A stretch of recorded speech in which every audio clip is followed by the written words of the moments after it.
Amma ba'd. Tak tahu Ustaz. Bang, mik dua. Dalam mik dua. Ayuhal ikhwah, a'azzani wa a'azzakumullah. Kita seperti biasa di malam Kamis mengkaji hadis-hadis Nabi sallallahu alaihi wasallam yang ada dalam Kitabul Arba'in di Madhabis Salaf. Kitab 40 hadis tentang adab salaf karya Syekh Ali bin Yahya Al-Haddadi hafizahullahu ta'ala. Ya, pada pertemuan sebelumnya kita sudah menyelesaikan hadis tentang Zammul Khawarij, celaan terhadap Khawarij. Nah, sekarang kita masuki hadis berikutnya, hadis ke-38. Judulnya, sini Syekh menyebutkan judulnya Al-Ma'asi Tanqusul Imana wa Raddu 'alal Murji'ah. Maksiat itu mengurangi iman dan bantahan terhadap Murji'ah. Maksiat bisa mengurangi iman dan bantahan terhadap Murji'ah. Nah, ini hadis sekarang ini masih ada hubungannya dengan hadis sebelumnya. Karena pada hadis sebelumnya disebutkan tentang Khawarij. Nah, sekarang yang disebutkan tentang Murji'ah. Khawarij dan Murji'ah ada hubungannya. Hubungannya apa? Beda 180 derajat. Ya. Kalau Khawarij menyatakan pelaku dosa besar kafir, sedangkan Murji'ah menyatakan pelaku dosa besar imannya sempurna, seperti imannya Abu Bakar, seperti imannya Jibril. Para pezina seperti imannya Jibril. Para pencuri seperti imannya Abu Bakar. Para apalagi pemabuk seperti imannya Umar bin Khattab. Jadi ini sangat timpang. Kalau Khawarij, siapapun yang melakukan dosa besar kafir, keluar dari Islam. Kalau Murji'ah, dia seorang mukmin, sempurna imannya. Nah, ini bertolak belakang ya. Nah, istilahnya berbeda 180 derajat dibandingkan Khawarij. Nah, jadi kita kadang untuk mengetahui yang benar, kadang harus lihat yang salah. Untuk mengetahui ini manis harus merasakan dulu pahit. Nah, gitu. Nah, begitu pula ini ya. Dengan kita belajar tentang Khawarij, mau tidak mau kita belajar tentang lawannya Khawarij, yaitu Murji'ah. Karena sini Syekh sebutkan sini maksiat mengurangi iman dan bantahan terhadap Murji'ah. Karena Murji'ah berpendapat iman itu tidak berkurang, tidak nambah dan tidak berkurang, tidak naik turun, tapi begini terus. Di sepanjang zaman stabil terus. Jadi nggak ada iman bertambah berkurang. Ini menurut Murji'ah. Ya. Maka hadis inilah yang akan membantah Murji'ah. Hadis yang akan kita bahas inilah yang akan membantah Murji'ah.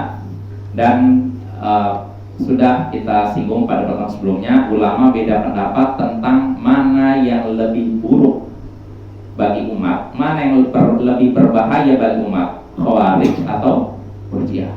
Ada perbedaan pendapat.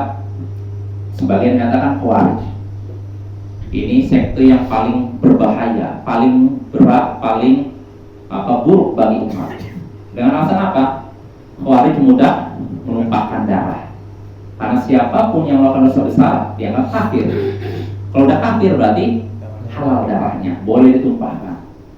Makanya sebagian ulama menyatakan Khawarij ini sekte yang paling buruk, paling berbahaya bagi umat. Kalau Khawarij tersebar di suatu daerah, terjadi pertumpahan darah. Nah, ini pendapat pertama. Pendapat kedua menyatakan yang paling buruk yaitu Murji'ah.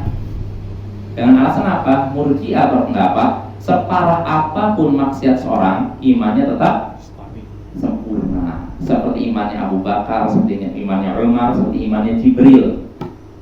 Jadi mau zina sebanyak apapun, mau mencuri sebanyak apapun, mau minum khamr, minum keras sebanyak apapun, tetap imannya sempurna. Nah, karena itu kata para ulama ini merupakan sekte yang paling berbahaya. Karena apa? Kalau misalkan keyakinan Murji'ah pelaku dosa besar imannya sempurna, kalau misalkan keyakinan ini tersebar, siapapun yang melakukan dosa besar imannya sempurna, seperti imannya Jibril, Abu Bakar, dan Umar.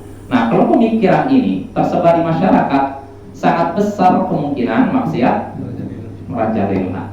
Karena nanti setiap ada orang minuman keras, kenapa kamu minum keras? Yang penting kan iman, yang penting hati saya iman. Iman saya sempurna tetap, mau saya berjudi tetap sempurna. Nanti ketika ketika ada orang berzina itu, kenapa kamu berzina? Nggak masalah, yang penting kan iman saya sempurna.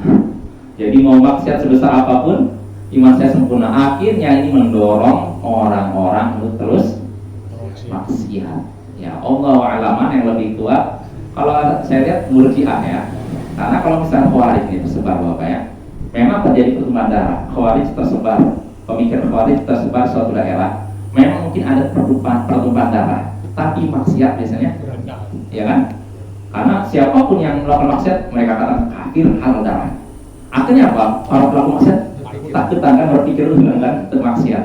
Akhirnya maksiat itu berkurang. Ya ini kalau Khawarij, pemikiran Khawarij tersebar. Tapi kalau keyakinan yang tersebar di masyarakat adalah Murji'ah, maksiat bukannya berkurang, malah makin banyak. Karena orang akhirnya maksiat dengan alasan yang penting kan hati saya beriman, iman saya sempurna. Mau saya salah apapun tetap iman saya sempurna. Kamu menyalahkan saya, tetap iman saya seperti Abu Bakar, iman saya seperti Jibril. Akhirnya orang jadi terus bermaksiat dan bermaksiat. Allah a'lam ya. Mungkin yang lebih kuat pendapat yang menyatakan Murji'ah lebih berbahaya daripada Khawarij. Walaupun Murji'ah sekilas lembut karena tidak menghalalkan darah orang lain kan. Beda dengan Khawarij kan, apa-apa pedang diselesaikan dengan pedang, apa diselesaikan dengan pertumpahan darah. Jadi banyak sejarah berdarah Khawarij pokoknya di dalam sejarah tercatat bahwa bagaimana ketika Khawarij ada suatu tempat terjadi pertumpahan darah yang kita akui. Tapi ketika Murji'ah tersebar, ini lebih parah lagi, maksiat lebih merajalela lagi ya. Walaupun mungkin pertumpahan darah tidak ada, karena masing-masing apa? Toleransi dalam tanda kutip, udah mau zina silakan, iman kamu tetap sempurna. Saya mau minum minuman keras silakan, yang penting iman saya sempurna.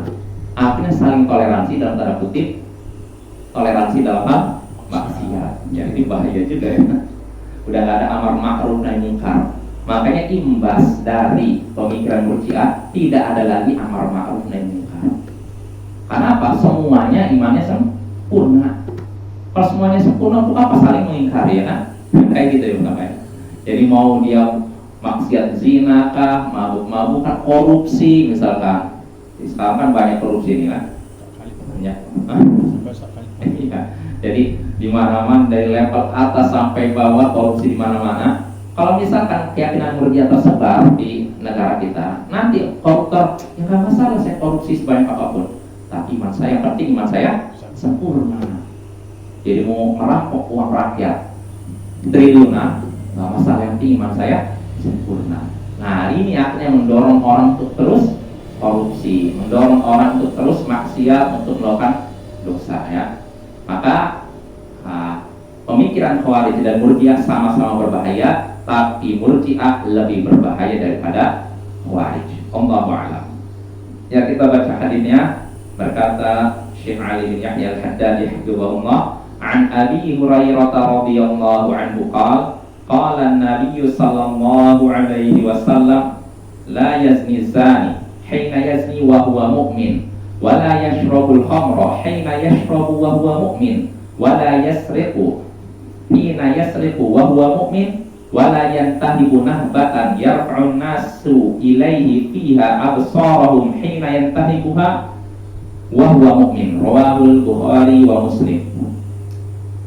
Dari Abu Hurairah semoga Allah meridhoinya, ia berkata, Nabi sallallahu alaihi wasallam bersabda, tidaklah seorang berzina ketika berzina dalam keadaan beriman, dan tidaklah seorang meminum minuman keras ketika meminumnya dalam keadaan beriman, dan tidaklah seorang mencuri ketika mencuri dalam keadaan beriman, dan tidaklah seorang merampas, melakukan perampasan yang dilihat oleh orang-orang mengangkat pandangan mereka kepadanya ketika dia melakukannya dalam keadaan beriman.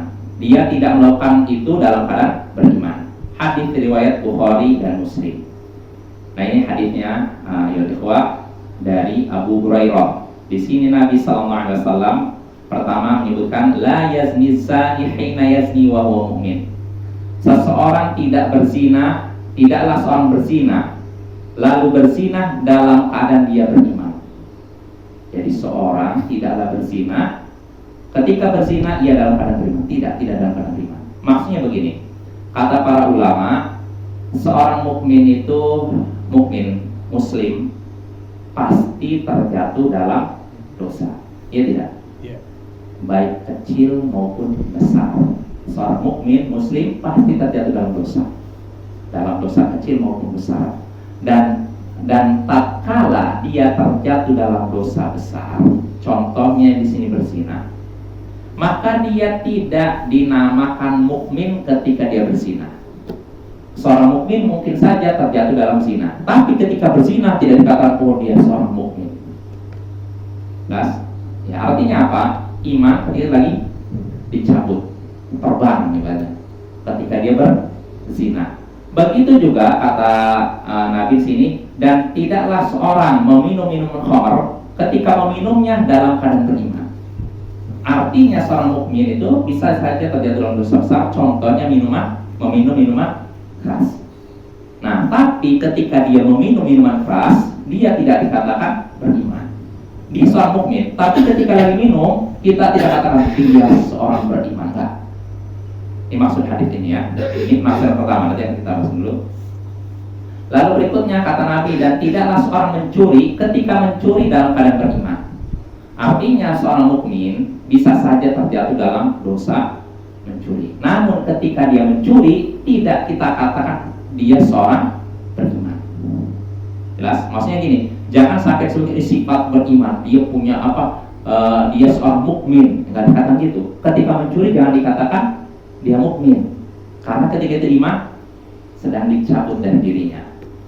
Dan begitu juga tadi kan berzina, minuman keras, lalu mencuri. Nah berikutnya, tidaklah seorang melakukan perampasan yang disaksikan oleh orang-orang. Jadi orang-orang mengangkat pandang mereka melihat dia melakukan itu.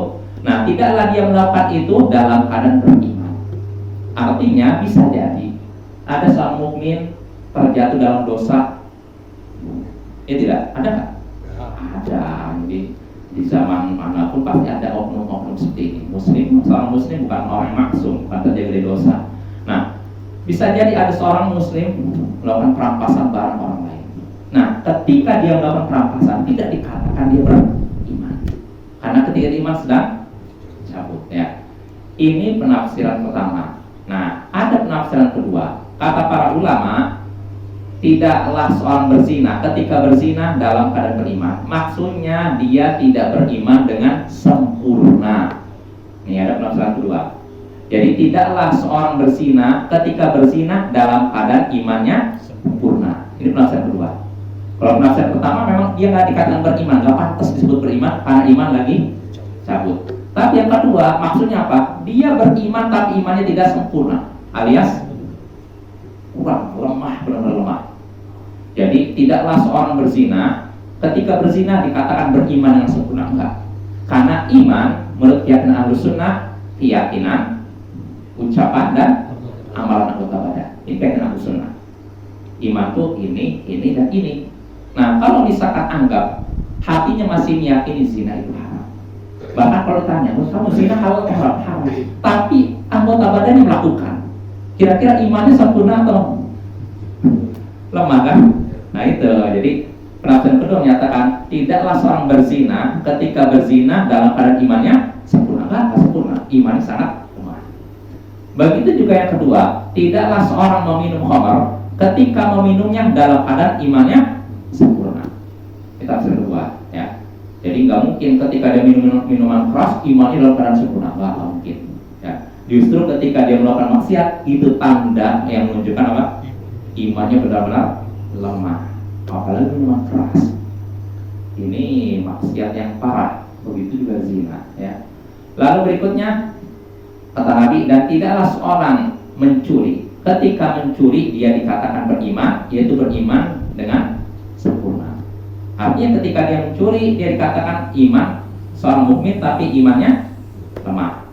Begitu juga terakhir, tidaklah seorang melakukan perampasan yang disaksikan oleh orang-orang.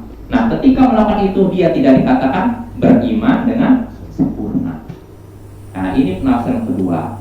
Nah penafsiran ketiga kata para ulama, maka hadisnya tidaklah seorang berzina ketika berzina dikatakan beriman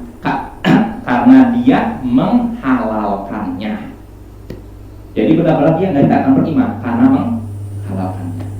Artinya hadis ini berlaku bagi orang yang menghalalkan maksiat. Nyatakan itu halal, padahal jelas-jelas haram. Cuma ada nggak kira-kira? Ada, mungkin ada.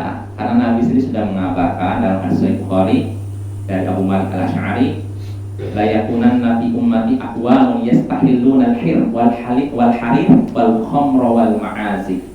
Akan ada di tengah-tengah umatku orang yang menghalalkan zina, sutra, minuman keras dan musik. Akan ada di tengah umatku orang-orang yang menghalalkan zina, sutra, minuman keras dan alat-alat musik.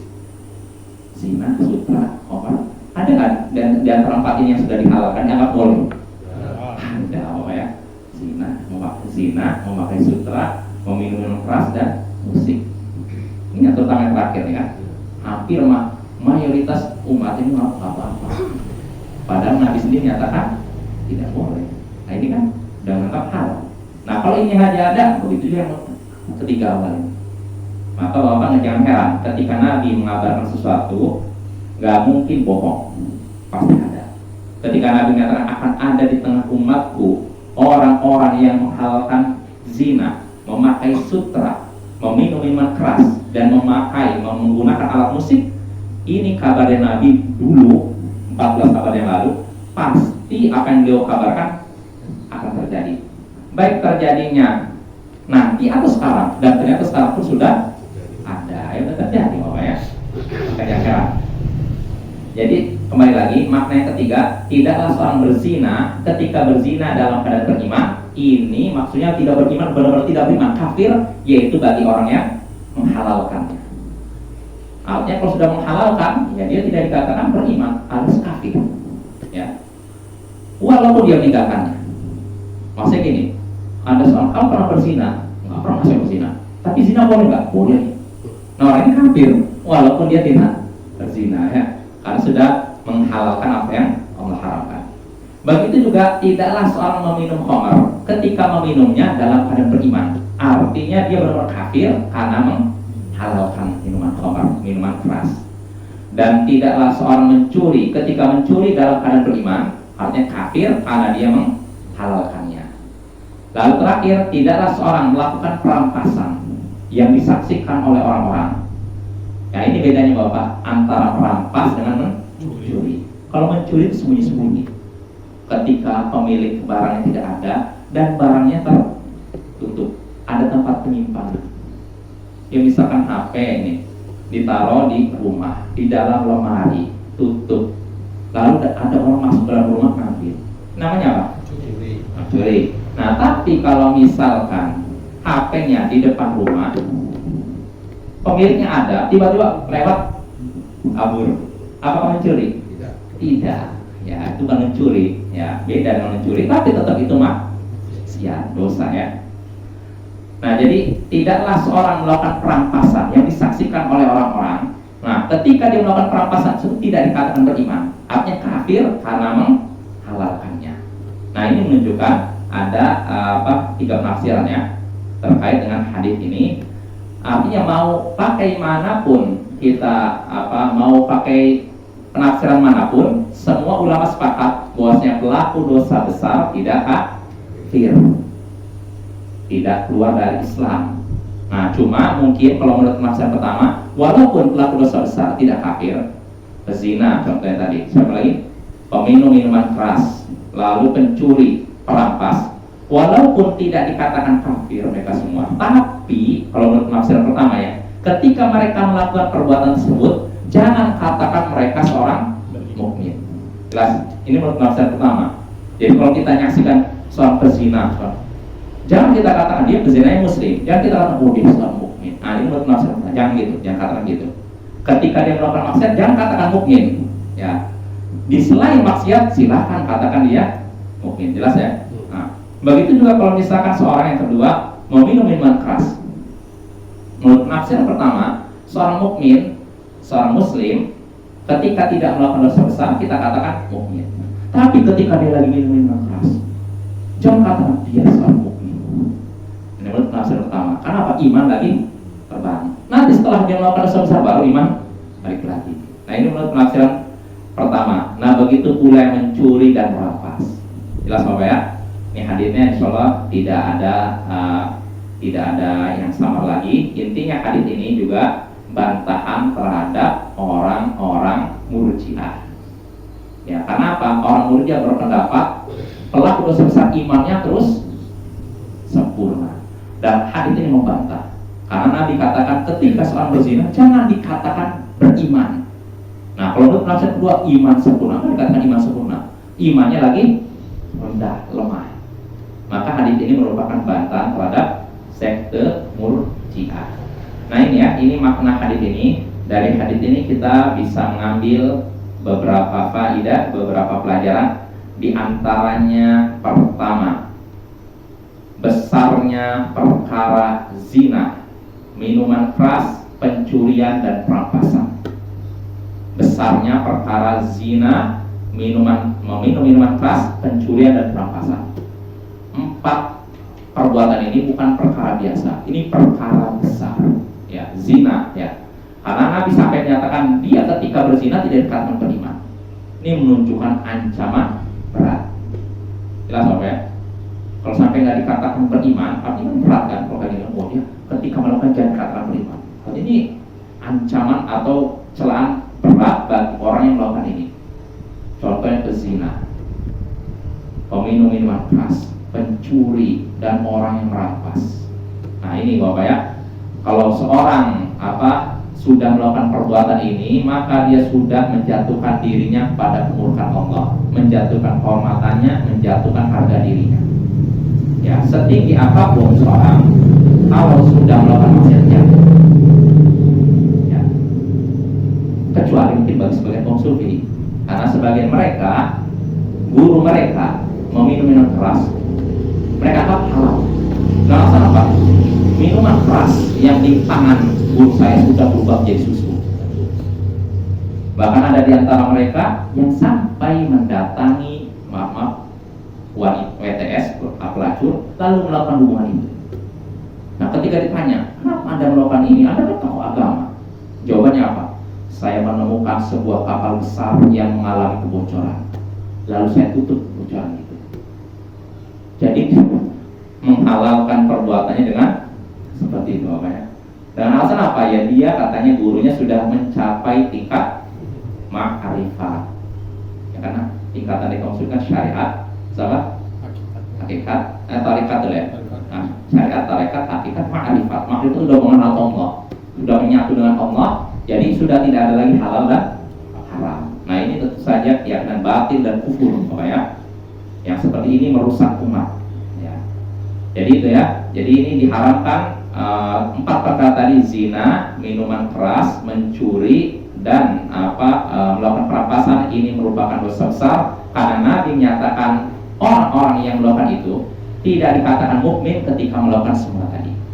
Maka Bapak, hadis seperti ini perlu disebarkan di tengah umat. Ya, karena masih banyak orang yang meremehkan perbuatan ini: zina, minuman keras, lalu pencurian, lalu perampasan. Ya, saya yakin pelaku maksiat ini, kenapa mereka melakukan maksiat? Karena jarang apa? Dengar hadis, jarang dengar ayat Al-Quran. Kalau orang sering dengar ayat Al-Quran, sering dengar hadis, saya yakin tidak akan melakukan maksiat. Ya tidak? Nah, tapi ketika seorang sudah jarang baca Al-Quran, jarang dengar ceramah, jarang dengar hadis Nabi, sangat besar kemungkinan. Nah itu berarti kita dakwai para pelaku maksiat. Mereka itu orang-orang yang butuh sentuhan sebenarnya. Bahkan Bapak, sebenarnya pelaku maksiat yang murni maksiat, yang nggak ada pemikiran aneh-aneh ya, mereka itu sebenarnya polos. Mereka itu seolah-olah berada di lingkungan ruangan yang gelap. Tinggal kita berikan bolongan sedikit, dikasih bolongan sedikit, cahaya akan masuk menerangi hati mereka. Jadi pelaku maksiat itu karena mereka benar-benar jauh dari Al-Quran hadis, mereka hidup dalam keadaan gelap, bingung mau kemana. Tinggal kita, ibaratnya mereka tinggal di sebuah ruangan gelap, tinggal kita bolongi saja sedikit. Ruangan tersebut nanti cahaya akan masuk. Nah, ini lebih mudah menyentuh mereka.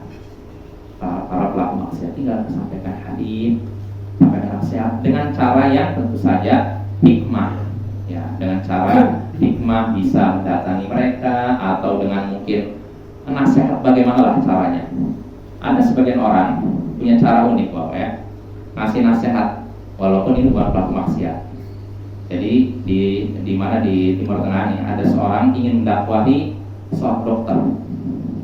Dokternya ini mungkin walaupun dokter terkenal, tapi orang jauh dari agama, nggak di agama. Akhirnya apa? Orang ini pengen mendakwahi dokter ini, gimana caranya? Akhirnya dia pun datang ke rumah dokter, ke kliniknya istilahnya gitu. Ya mendaftar jadi pasien lah gitu, diperiksa. Nah setelah giliran dia antri, dipanggil lagi dan dia nomor berapa, dia maju. Nah ketika udah nyampe depan dokter, dokter nanya, apa keluhan Anda Pak?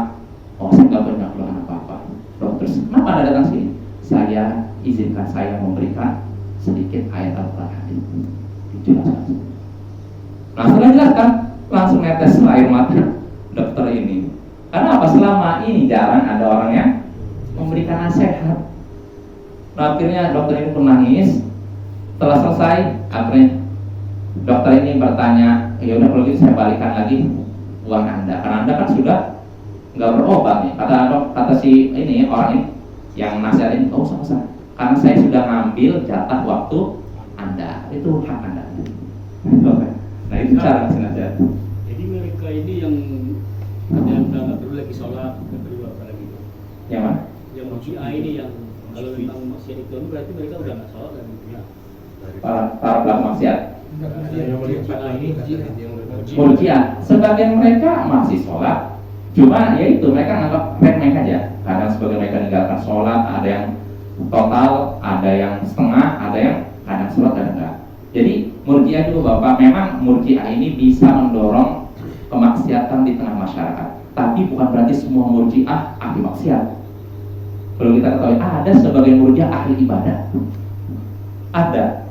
Cuma kan aneh ya, artinya gini, kalau memang dia meyakini iman sempurna, untuk apa ibadah kan ibadah gitu kan? Saya dengan pezina sama aja iman saya sempurna, untuk apa ibadahnya gitu kan? Tapi ada sebagian Murji'ah tetap ahli ibadah, tetap ibadah, rajin ibadah. Makanya nggak mesti ninggalkan sholat Pak. Di antara mereka memang ada karena meyakini iman itu sempurna, bagaimanapun dosa seorang hamba, akhirnya ada yang meninggalkan ibadah, ada yang maksiat. Sebagian, tapi sebagiannya tetap meninggalkan maksiat, tetap ibadah. Jadi nggak semua Murji'ah begitu ya. Mungkin Bapak juga menggunakan isapan diciptakan manusia dan jin ibadah. Mungkin itu dia pakai dalil ayat seperti itu ya. Jadi kesimpulannya tidak semua Murji'ah adalah pelaku maksiat ya. Sebagian mereka ada ahli ibadah, jadi kita pun harus adil, insaf. Nggak semua Murji'ah itu ahli maksiat, cuma pemikiran Murji'ah mendorong umat untuk bermaksiat. Ya karena apa? Kalau seorang sudah meyakini iman seorang muslim sempurna, bagaimanapun dosanya, maka dia akan berpendapat saya ibadah, iman saya sempurna. Saya maksiat, iman saya sempurna. Ya udah dengan maksiat kan? Terutama orang awam kan? Orang awam kayak gitu Bapak ya. Kalau dibilang contohnya gini, misalkan ini makruh, bukannya ditinggalkan malah dikerjakan, ya kan? Nah, jadi kalau misalkan orang awam berpendapat saya rajin maksiat nih, saya rajin ibadah, tetangga saya rajin maksiat, setiap hari maksiat terus. Menurut keyakinan Murji'ah, iman saya dengan dia sama. Nah yang seperti ini bikin orang jadi malas ibadah, lebih baik maksiat karena iman saya, ya kan? Ini ya. Jadi ini mendorong untuk maksiat, tapi bukan berarti semua Murji'ah pelaku maksiat. Di antara mereka ada ahli ibadah. Cuma apa manfaatnya rajin ibadah tapi akidahnya rusak ya. Orang Khawarij juga sama, ahli ibadah tapi keyakinan mereka rusak ya. Maka Bapak penting akidah, nggak cukup kita beramal tapi akidah kita rusak. Maka perlu belajar akidah supaya akidah kita lurus sebagaimana digariskan oleh Rasulullah SAW dan para sahabatnya ya. Jadi itu ya. Jadi kita sekali lagi kita hendaknya menyebarkan hadis-hadis Nabi seperti ini karena banyak orang yang bisa jadi belum mendengar hadis ini. Seorang tidak dikatakan beriman ketika berzina, takut nanti saya dianggap tidak beriman. Kan ini bikin takut kan? Tidak tahu ya. Bahkan yang bagus hadis ini nggak usah diterangkan. Sebagian ulama ketika menyampaikan hadis-hadis ancaman tidak diterangkan. Tujuannya apa? Biar orang takut. Jelas ya? Contohnya gini.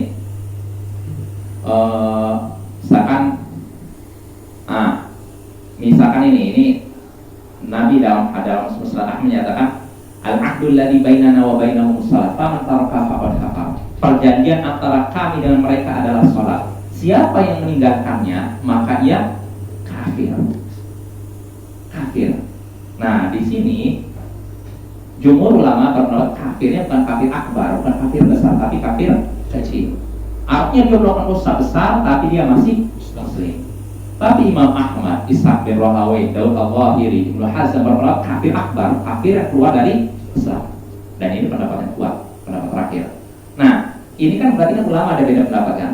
Kalaupun kita mengambil pendapat mayoritas ulama, jumhur ulama, kafir kecil, orang yang meninggalkan sholat kafir kecil, artinya dia masih muslim. Nah, kalaupun kita berpendapat dengan pendapat jumhur ulama, ketika khutbah nggak usah dirinci. Karena kalau dirinci, ketahuilah kaum muslimin, Nabi bersabda, siapa yang meninggalkan sholat maka dia kafir. Kafir di sini tidak mengeluarkan dari Islam. Akhirnya orang yang meninggalkan sholat, oh enggak. Karena selama ini meninggalkan sholat kafir ya. Tapi kata Ustaz, nggak mengeluarkan dari Islam. Oh nggak apa-apa. Akhirnya kayak gitu ya. Maka kata para ulama, kalau sudah menyebutkan hadis tadi ancaman nggak perlu ditafsirkan untuk sebagian orang awam supaya mereka apa? Takut untuk maksiat. Tapi kalau kita di hadapan penuntut ilmu, memang orang yang punya semangat belajar agama, maka nggak masalah kita rinci. Jelas apa ya? Jadi hadis tertentu nggak perlu kita rinci supaya orang tuh takut sadar meninggalkan maksiat. Jelas ya? Ini penting nih. Jadi kita hadis ini sepakat supaya umat menjauhi maksiat. Apalagi bahwa yang namanya fenomena perzinahan ini udah marak di negara kita. Minuman keras juga udah kayak semacam budaya. Bahkan di sebagai daerah tidak ada acara pernikahan kecuali ada, ya enggak? Ini sebagai orang udah anggap budaya. Wah ini bahaya bahwa kalau maksiat sudah dianggap budaya ini bahaya. Kalau seorang masih maksiat tapi sembunyi-sembunyi, ya ini masih ada tanda-tanda kebaikan. Tapi kalau sudah terang-terangan, wah ini Ada yang ilegal kan? nah ini yang lebih bahaya lagi. Pesta kan ada ya? Nah itu. Namanya judi. Ah. Kan pas ada pesta. Iya. Kan itu nggak boleh kan? Iya. Itu kalau Bapak, kalau temukan seperti itu tidak kita ingkari, nanti nganggap pertama budaya bahkan halal. Itu yang lebih bahaya lagi. Yang namanya tuh disama-samakan. Iya, itu yang bahaya itu. Ya lebih bahaya lagi gitu. Main ini, kalau anak bilang itu judi itu. Dia pakai nama lain kan? Ya itu. Judi itu. Bahkan kata para ulama, maksiat kalau tersebar di suatu masyarakat, lalu orang yang berilmunya, ustadznya, buyanya, ulamanya diam, tidak menjelaskan bahwa itu haram, nanti maksiat ini jadi boleh, dianggap boleh, bahkan dianggap ibadah. Dan kalau tidak dianggap ibadah jadi bid'ah. Ini dosanya lebih besar dibandingkan maksiat itunya. Nah, ini bahaya. Maka kewajiban orang yang berilmu menjelaskan. Cuma jelaskan, nggak maksa orang untuk meninggalkan itu. Iya, bukan dengan hancurkan tempat judi, melempar, nggak perlu gitu. Cuma kita cuma menyampaikan dengan baik bahwa itu haram. Diingatkan, sebutkan hadis-hadisnya. Karena orang kalau belum mendengar hadis mungkin biasa, tapi kalau dengar hadis bahaya. Jadi bapak penting menyampaikan ilmu itu, nyebarkan tujuannya seperti itu. Mungkin bapak dengarkan kejadian terbaru di Bogor, pesta gay, bagaimana itu? Bagaimana terjadi pesta gay di negara mayoritas Islam kan? Dan mereka menutupi ininya nama mereka dengan family gathering, istilahnya acara kumpul keluarga. Padahal itu gay, para homo bayangkan di Bogor sana. Nah ini kan ngeri sekali. Walaupun alhamdulillah terungkap. Jadi mereka lewat medsos mengumpulkan istilahnya iuran setiap orang 200.000. Nah, jangan pesta itu kumpul di sebuah villa lalu melakukan itu.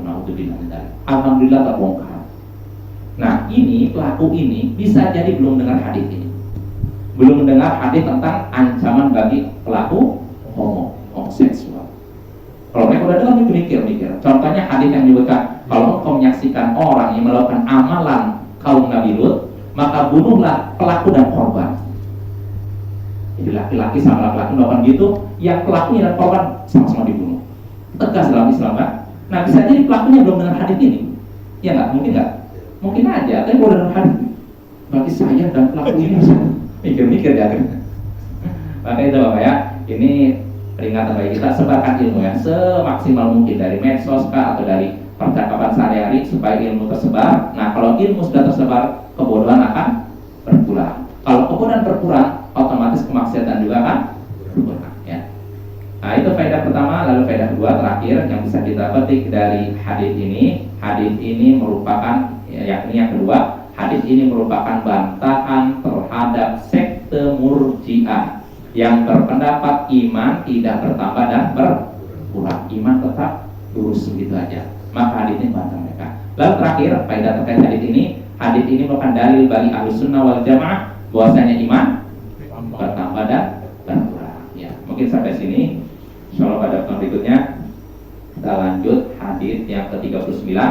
Hadisnya judulnya sini Syekh menyebutkan Itsbatul Qadar wa Raddi 'ala man ankara. Penetapan tentang takdir dan bantahan bagi orang yang mengingkari takdir. Ada tidak orang mengingkari takdir? Ada. Makanya perlu kita pelajari. Wassallallahu ala nabiyyina Muhammadin wa ala alihi wa sahbihi ajma'in. Wa akhiru da'wana alhamdulillahi rabbil alamin. Assalamualaikum warahmatullahi wabarakatuh.